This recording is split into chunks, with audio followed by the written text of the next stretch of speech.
Welcome to the NCDWI Guide podcast, where defenders of the Constitution assemble to prepare for courtroom battle and firm owners gather to develop marketing strategies that will revolutionize the practice of criminal defense. Here's your host, the NCDWI guy, Jake Minnick. Hello, fellow freedom fighters, and welcome to episode 148 of the NCDWI Guy podcast. On today's episode, we are talking about the exciting world of the Affidavit and Revocation Report. It's pretty wild. So, don't jump out of your chair.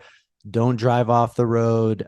Make sure that you stay focused. I know that was just a wild thing to entertain. The energy based on us talking about affidavits is palpable. I can feel it on this side of the microphone.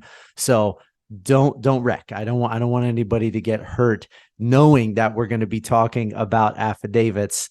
But in all seriousness, this is extremely important for us in helping people that are charged maintain their driving privileges. So where the issues that we're going to talk about today come up most frequently would be at a 30-day civil revocation hearing, a request for hearing of the 30-day civil revocation under 20-16.5. We talked about that type of hearing back on episode 70. We talked about civil revocation hearings. So if you have a case that involves a place where your client really needs to get their license back within that 30-day civil revocation period, go listen to that episode about how to request that hearing and under what circumstances you might be able to challenge that. We also would see this potentially come up in the arena of a refusal revocation. And we talked about refusal hearings back on episode 72. So again, if you have a client with a refusal and there's going to be a refusal suspension based on that, then go back and listen to that episode. But today we are talking about the Affidavit and Revocation Report. And the form that we're primarily looking at is Department of Health and Human Services Form 3907. You can also find this at AOC-CVR-1A if you're trying to find it on the NC Courts website. So you can get this online. If you type in either one of those form numbers, I expect that the link to the form will immediately pop up. And this is a form that we're all used to seeing. We see it on every case. I think it is just one of those like mundane forms.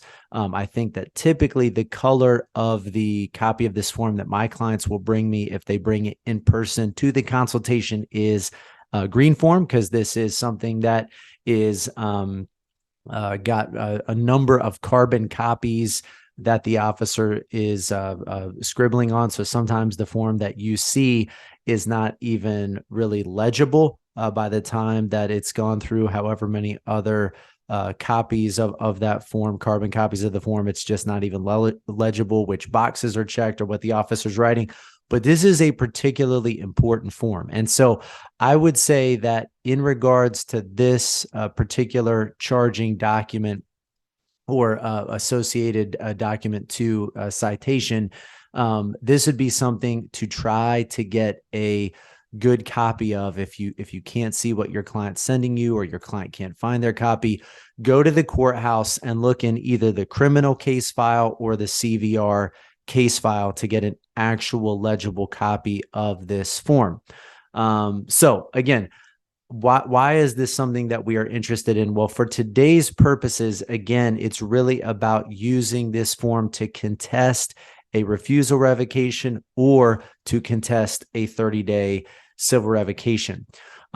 Most of what I'm going to talk about today came from none other than Chris Brooks, who is the Special Attorney General for the that's in charge of the DMV, in charge of kind of any issues. If you ever have had a question that you've sent off to to Chris requesting information about an interlock privilege or some other question, you know how helpful Chris can be in terms of getting answers back on a specific client's driving record, or question about a period of license suspension or ignition interlock credit.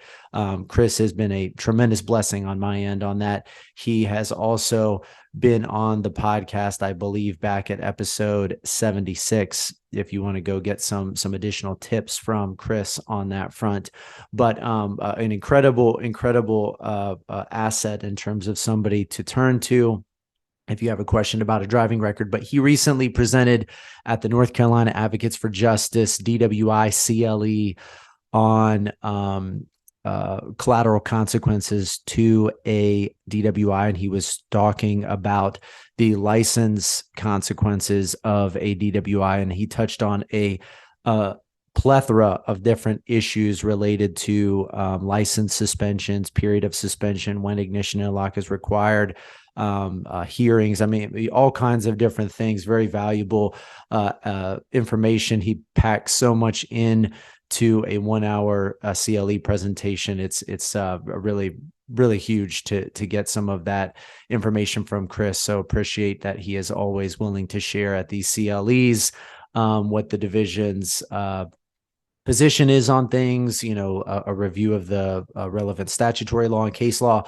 But most of the cases that I'm going to talk about today, or I think actually all of the cases I'm going to talk about today, came from his presentation about issues that can come up on the Affidavit and Revocation Report. So we're looking at the Department of Health and Human Services, DHHS, Form 3907, and the important thing is that a affidavit has to be correctly filled out and executed, generally speaking, in order for a revocation by the DMV to be valid. So whether that's a 30-day civil revocation or the related 1-year refusal revocation, that would have to be something that is appropriately filled out in order for it to be considered valid. So make sure that you're looking at that form. But the first case that I'm going to talk about is the North Carolina Supreme Court case of Lee versus Gore. This is 365 NC 227, 717 Southeastern 2nd, 356. It is a 2011 case. And this case basically looked at whether the affidavit was appropriately filled out when it basically had all of the other information on the affidavit, but box number 14, which says the driver willfully refused to submit to a chemical analysis as indicated on the attached DHHS now 4082 or DHHS 4081. The form numbers were actually different at the time of the decision, but basically on the attached rights form, whether or not that box not being checked at the time that the affidavit was executed made a difference. And so what happened was box 14 was not checked at the time that it was filled out and notarized. And then subsequently at a refusal hearing, prior to the refusal hearing, the box did become checked, or I don't actually remember from the opinion whether it was at the hearing that the officer marked the box or immediately before the hearing that the officer marked the box. But basically the officer checked box 14 after it was executed. And so the court was considering, does that satisfy the requirements? And ultimately, the Supreme Court of North Carolina said, no, it does not. You have to have either a validly executed affidavit with box 14 checked, or you have to go back and amend the affidavit and have it re-executed. So re-notarized, taken back in front of a magistrate. It has to be re-executed. So one thing that I would point out before we dive a little bit further into Lee versus Gore is anytime that you have a challenge to the 30-day civil revocation or to a refusal revocation, you should look at whether or not the affidavit itself was properly executed, was properly notarized. In the bottom left corner of the first page, it says sworn, affirmed, and subscribed to before me. Did the officer actually go in front of a magistrate or in front of a clerk, a notary, to actually have the affidavit executed? Or did he just fill out the paperwork and that was it? Most times there's probably going to be that portion of the form filled out, but I have seen times where the officer apparently never took the form in front of a magistrate, never had it actually sworn to, filled out the paperwork, and that was the end of the analysis on the officer's end. So make sure that information is properly filled out and that it's executed. But diving back into Lee versus Gore, the court effectively, first of all, looked at what standard are we holding the DMV to when it comes to this affidavit or reliance on an affidavit? Why does it matter that the boxes are appropriately checked? What does it matter if this is the basis for the revocation? And so it first of all considered the purpose of the DMV. And so I think this is helpful if you ever have an argument in front of either a hearing officer, although the hearing officer may not really like this particular language, but certainly in front of a magistrate or district court judge, if you're challenging a 30-day civil revocation, I would start with this language from Lee versus Gore. Quote, "Our disposition of this case turns on the limited authority of the DMV." I'll repeat that. Our disposition of this case turns on the limited authority of the DMV. The DMV is a division of the North Carolina Department of Transportation, DOT, which has been described by this court as, quote, an inanimate, artificial creature of statute whose form, shape, and authority are defined by the act by which it was created, end quote, and which, quote, is as powerless to exceed its authority as is a robot to act beyond the limitations imposed by its own mechanism, end quote. I think that's really powerful language. The purpose of the DMV, it says, is that it's a creature of statute and it doesn't have the authority to act beyond that which it has been given by statute. So it has to act within those specific confines. The court went on to say, "We are quite confident that an affidavit materially altered outside the presence of someone authorized to administer oaths or an affidavit that omits entirely the material element of willfulness is not properly executed for the purposes of 20-16.2D. So again, unless there is all of the information contained in the affidavit at the time that it is executed, at the time that it is sworn off by a magistrate, clerk, notary, at the time that it is properly executed, if it doesn't contain all the information, then it's invalid unless it is amended and then re-executed. The court said, in terms of public policy, and I think this is also great language from the opinion, "While we are cognizant of the strong public policy favoring the removal of unsafe drivers from our roads, the DMV's burden here was light. The DMV could have cured the deficiency in the affidavit by simply inquiring of the officer whether the affidavit contained an omission. If so, the DMV could have requested that the officer swear out a new, properly executed affidavit. Instead, the DMV took the position that the error described here was cured through a hearing the DMV lacked the authority to conduct. To countenance this interpretation would render meaningless the statutory requirement that the DMV receive an affidavit attesting to willful refusal before suspending driving privileges for that reason. The DMV's interpretation would also permit suspension of driving privileges for willful refusal without an evidentiary predicate. The suspended driver would then have to request a hearing to contest the state's actions. Yet, if the driver failed to request a hearing, his driving privileges likely would be suspended, even though the DMV never received evidence of willful refusal. This result is not contemplated in North Carolina General Statute 20-16.2. Simply put, the DMV lacks the authority to suspend driving privileges or revoke a driver's license without some indication that a basis for suspension or revocation as required by 20-16.2C1 has occurred. So just powerful language from Lee versus Gore. And basically, if you have an affidavit issue, that is the case to start with because it contains a lot of reasoning as to why the court came to its conclusion. It's a North Carolina Supreme Court case, and the other cases that I'm about to go through effectively almost all reference Lee versus Gore as the lead case in this area. So you want to have that as kind of your primary starting point. So the next case that we're going to go to is Hoots versus Robertson.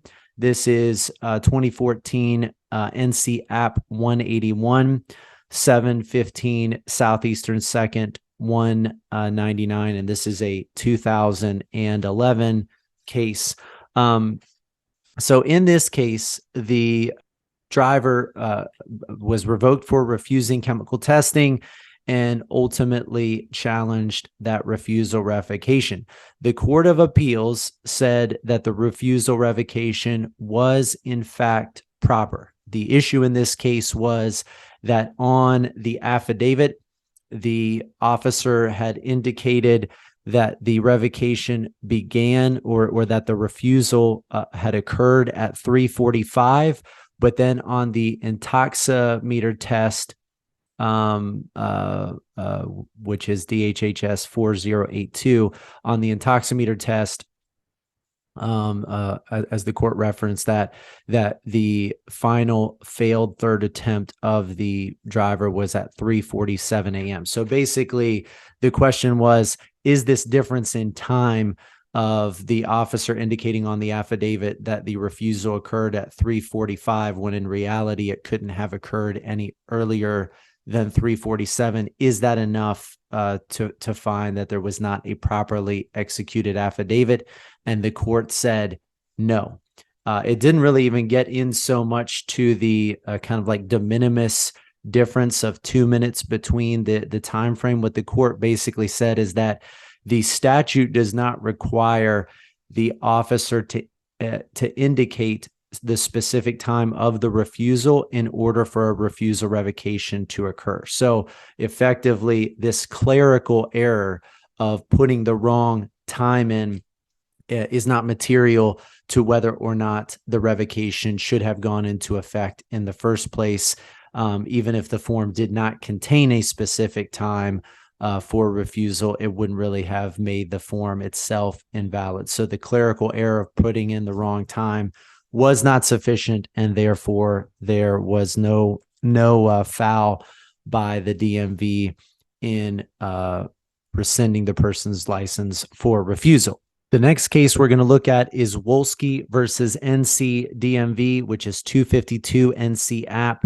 422 79D8 Southeastern 2nd 152, which is a 2017 case. And in this case, which is from the North Carolina Court of Appeals, the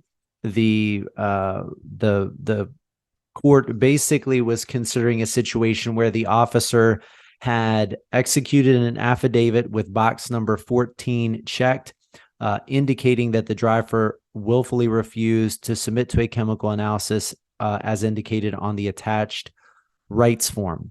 However, the attached rights form did not indicate a willful refusal. So there was no willful refusal indicated on the attached rights form. After executing the original affidavit with the original rights form that did not indicate willful refusal, the officer then later amended the rights form to indicate that there was a willful refusal. And when the willful refusal box was amended, the officer then basically submitted that amended rights form. However, he did not re-execute the affidavit. So again, rights form was amended, but the original affidavit was never amended. The court said, not good enough. that does not count for purposes of a properly executed affidavit.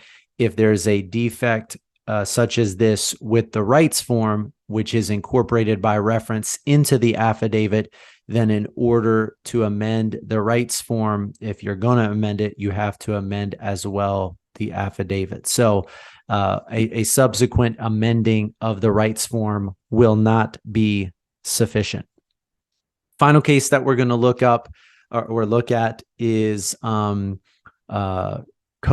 versus Jessup. This is a 2019 case, 266 n.c.app 411, 832 Southeastern 2nd 241. Again, a 2019 case. And basically in this case, the rights form, which was attached to the affidavit, indicated that the officer had requested a breath test and that the breath test was refused. The affidavit indicated that the officer had requested a blood test. So the blood test says, I requested the affidavit says I requested a blood sample from the defendant, and then the attached rights form indicates that it was breath testing that was refused. Now, obviously, it might be pretty easy to see that this was some sort of like a clerical error or just kind of identifying by the officer. That's at least on its face, that's what it appears. But the court said that's not good enough. The Court of Appeals found that was not going to satisfy the affidavit requirement, the properly executed affidavit requirement, because the type of chemical analysis refused must be the one that is requested by the officer. And on the face of the affidavit, the officer indicates that he requested a blood sample, but then the attached rights form indicates that the refusal was to a breath sample. And so it wasn't the blood testing that was refused, it was the breath testing. And so the court concluded that because the affidavit and amended affidavit both showed that the arresting officer designated a blood test, but petitioner refused a breath test, neither was a properly executed affidavit showing petitioner willfully refused blood alcohol testing under North Carolina General Statute 20-16.2. So again, long and the short of the conversation today is that you should go and check the affidavit, particularly if you have a client who needs to challenge the 30-day civil revocation or needs to challenge any type of refusal suspension that might be coming from the DMV. These cases that are governed around affidavit have some good language in them. You can look at the specific facts and see if those match up, but just look at the affidavit itself and see if all of the appropriate boxes have been checked, if the attachments that are referenced, if there are any, are attached to the affidavit.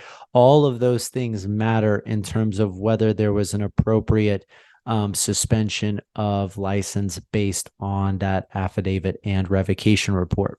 Hope this information has been helpful to you, and I look forward to speaking with you again next time. If you found the information in this podcast to be valuable, I simply ask that you pay it forward and share this podcast with another member of the legal community. Also, if you would leave us a rating or a review on whatever platform you are listening on, I would greatly appreciate it.